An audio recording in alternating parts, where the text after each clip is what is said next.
And she shows up on the site, and usually smaller children and women get to the site later than everybody else because it's a mass rush. Tens of thousands of people rushing to the site at once. And she got there after all the food was gone. She's asking where the food is. And I was like, the food is gone. I'm sorry. And she says something to him very demanding. And he says to me, she's not leaving until she gets food. She came here for food. You need to give her food. And I was like, I don't have any food.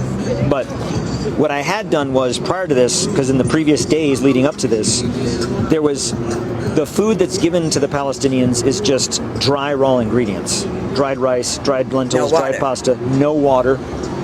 No water. They don't have any fuel, like no fuel to cook it. Even their water is contaminated. Even their water, we're not giving them any. Yeah. So What about it?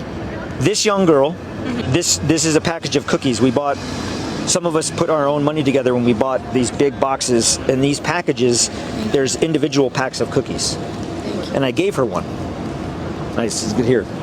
And she puts down her purple backpack and she opens it up and she starts handing out the packages of cookies to other kids. That's right. Didn't keep them for herself. Starts handing them out to other kids.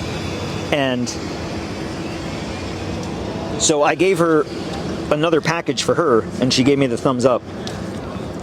The IDF then said to us, hey, you need to get them all off. Get them off. The IDF around the site dictated to us when we had to get everybody away. Distribution didn't last for hours. It lasted for minutes. Yeah. This young girl, I said, hey, we got to go. You got to go home. You got to go home. And her backpack was still on the ground before she put it on, but she had taken out a picture, old picture. And she was younger with her mother and her family. And I told her, I was like, hey, you have to go home, you have to go home. And she looks at me and she says, this was my home. And I said, and I thought, she meant like all of Gaza, right? I was like, right. And I was like, no, she was like, this was my home where we're standing right now. My home was here. That's where I went to school. That's where I played with my friends. That's where we went. That was our mosque.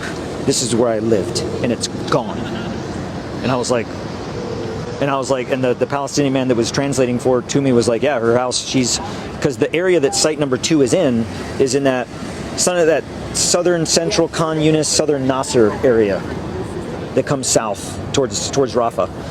And he was like, yeah, she used to live right here. Her family was from here. And I was like, I'm sorry. Like, I understand. Like, there's nothing I can say. And I said, but we have to get everybody. We have to get everybody to go. So please go home. And she puts on her backpack and she looks at me. And as she's about to walk away, she looks me right in the face and she says, "You go home." And I'll never forget that.